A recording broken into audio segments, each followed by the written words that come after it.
What's going on, y'all? It's your boy Ray. I am here on my way to work and I have a bit of a drive, and I thought I would check in with y'all on the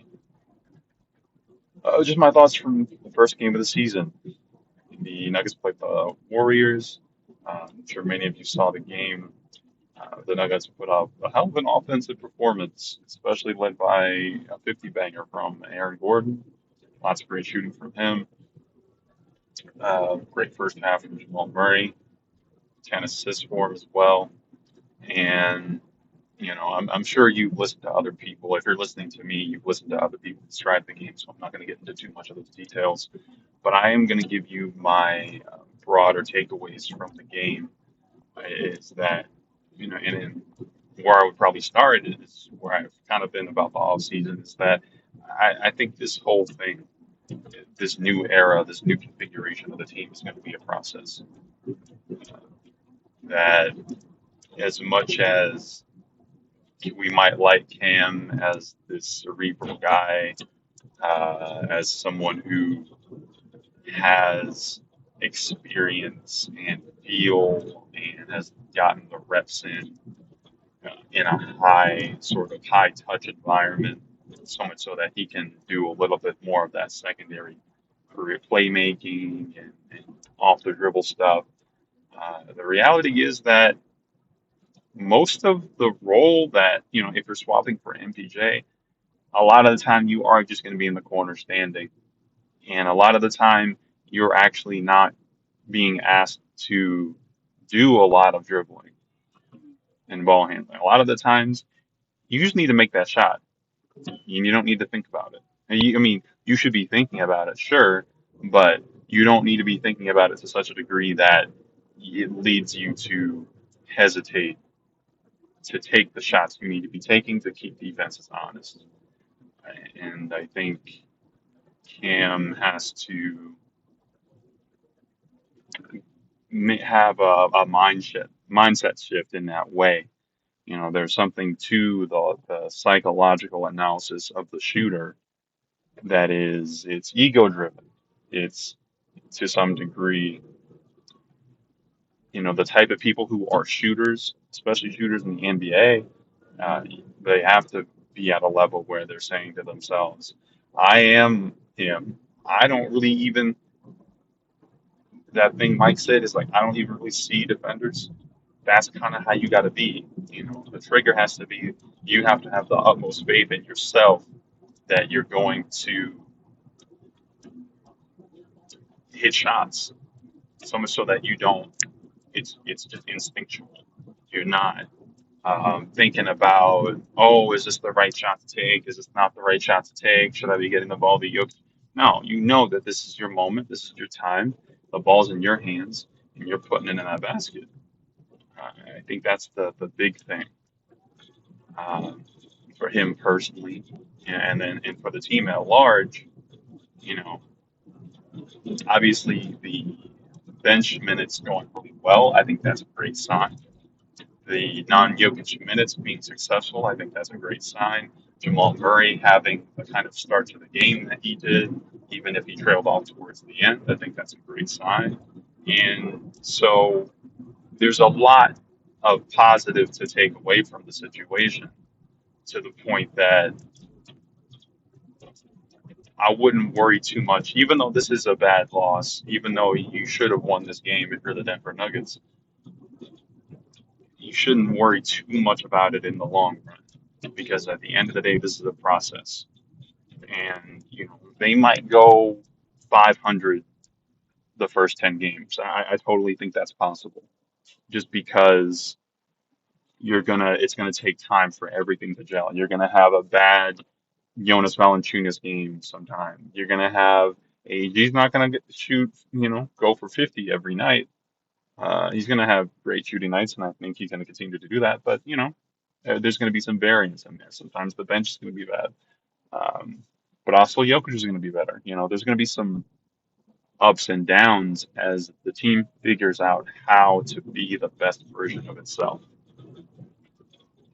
As it explores different lineups and different configurations. and in how it thinks about approaching certain tasks.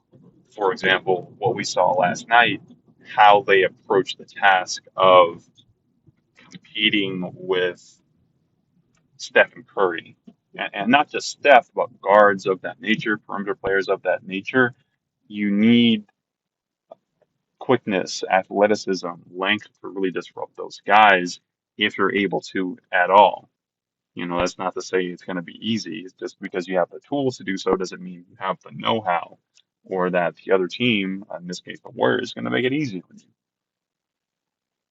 And to that point, I think it's important to think about different configurations for the team when they come across situations like that. Because the reality is Christian Brown just isn't going to be the best matchup for that type of perimeter player. You love his size, particular and his strength on the perimeter. I think that's great, and you love to see it against a guy like Jimmy Butler. I think it's going to be really effective. But at the same time, when a guy as quick as Steph, or and it's been a number of other guards of that nature, guys who with that level of quick twitch first step advantage, Christian is just struggling to stay in front of those guys, and that's normal. That's natural. That's not necessarily an intrinsic failing on his part so much as it's physics. It takes less force to move a smaller thing than it does a bigger thing, right? So you're going to need someone who's a little bit lighter, a little less massive, maybe not someone who's 220, 230 to really chase guys around screens and do that sort of thing. And so you look up and down the roster, and I think I come to two guys, maybe three in particular. I come to Bruce, who is smaller than Christian, and it has, I think, the potential to put his focus into being that guy, being that taskmaster when it comes to chasing around small guards.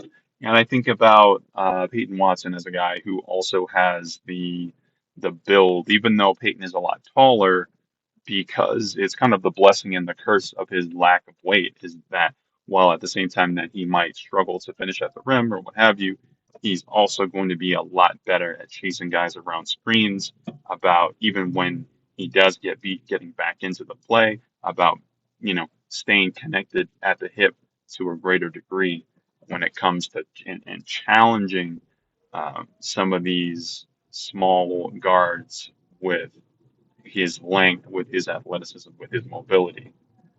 He did a similar thing to Kyrie Irving, I remember pretty well last year. And then the third option is like maybe Spencer Jones. Maybe that's a guy who I think he is a little bit more like Christian in terms of his size, but I think has a smaller because his role is so small that 6 minute stint. If that's all you have to do, all you got to do is play 6 minutes. And in that 6 minutes, all you got to do is make sure Steph doesn't get the ball as much as you can. And once he does, challenge the shot as much as you can. I think that is going to be something that he has the capacity to do. And I'm just talking about capacity right now, is that you need both the know how and the ability. And I'm just talking about the guys with the ability. Now, guys with the know how, obviously, Bruce has the most experience of all the guys that I've just listed. And I think he will be probably the first option there. But I also think that he's not going to be able to do it every night, all night. He just isn't, asking guys around that age 30 mark to do these sorts of things on a night in, night out basis for 82 games a year, especially in consistent and prominent roles, especially when they have other responsibilities as well as defense. That's just going to be a tall task. So I think, I don't know if you want to invest in Spencer doing that and committing to that. Maybe he can, but I think Peyton Watson is really the guy who because he has the tool set, I think there needs to be a concerted effort to get him to a point where they can trust him and he understands how to navigate the situation and other players understand how to navigate around him in playing that kind of a role. I think he can be really disruptive in that way. And if I think Denver is going to reach their potential, reach their ceiling as a team, then I think it's going to run through Peyton Watson for this reason, is that Denver really lacks a lot of options for this kind of task. I think that that's one of the things I felt over the offseason, and I felt it all the more last night. As much as I might like, I think Jamal looks so assertive right now. Look like he might have one of his best chances to make an All-Star game in his career this year if he can come into the season with a certain level of aggressiveness and a certain level of how would you put this, consistent, especially for deep, the three-point aggression. I think that's going to create gravity, and that gravity is going to let him get into the paint more and draw more fouls and create for others and do all those sorts of things.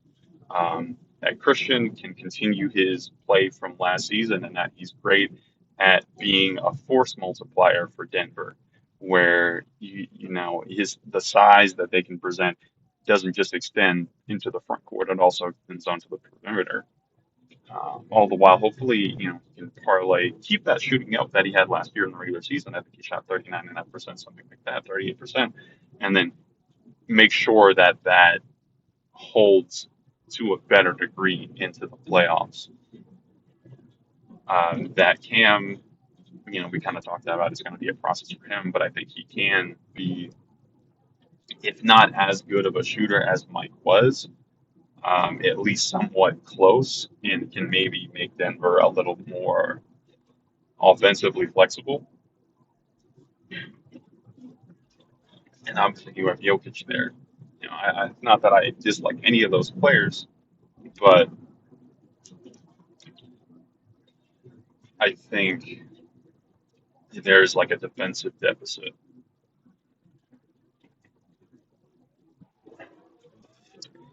And so they got to figure that out.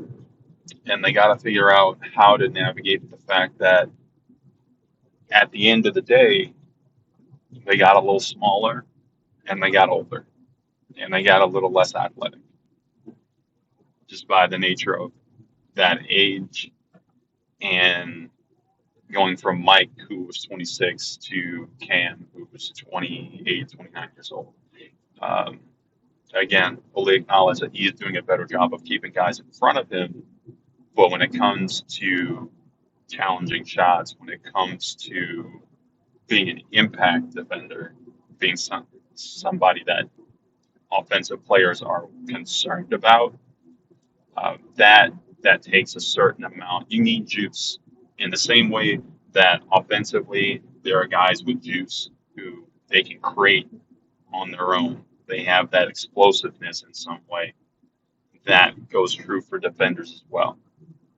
And that is a product of physical tools and of youth and the athleticism that comes with that youth. So they got to figure out how to navigate, either cope with that lack of athleticism or how to find lineups. Maybe it's not their starting lineup, but maybe there's a closing lineup that they have that can introduce a little bit more of that athleticism. So all that is to say, I wouldn't worry too much about. I mean, I think Jokic is going to be fine. As much as it's a disappointing outcome, it's Jokic has done Nicole has done too much for me to start to doubt him and say, oh, he doesn't have what it takes, so that Denver doesn't. The reality is, it's a much more. I have a lot more faith in him coming around than I would in if Denver continued to lack the depth that they did, for that depth to somehow manifest in a healthy way later down the season. I think it has to start now. They have to continue to form good habits. So all that is to say, um, 0-1, not a huge deal. Let's come back to Denver Saturday night. They're gonna get a chance to get on the board with a W, and I'm pretty optimistic that that's something that they will take care of, especially considering that they will have had their first taste of real NBA action. I think they'll be highly motivated as well, and that the way that they can go about preparing from a mental and emotional perspective, I think is going to be a little bit sharper. And, hopefully we're going to see a more resilient team down the stretch because now that, okay, like, hey, you can't just, a basketball game is 4 whole quarters. Not to say that you need to take your foot off the gas in quarter one or quarter two, but that you need to be able to keep punching, uh, late into these games. You need to be able to step up in that way when you need to. If you're Jamal, if you're Jokic, I think it's those two guys mainly, and I believe that they'll be ready. So yeah, dog, keep it chill, keep it chill. I think we're in a good spot. I think we're gonna see a big inverse come game 70 relative to what we see in these first 10 games. So, thanks for listening. I always appreciate y'all tuning in. You can, if you are listening to the YouTube video, you can find and you want to see this, hear this, I should say, in an audio only format. You can do so on Spotify. The links will be tweeted out through our accounts. I'm at Rave on Hackshaw.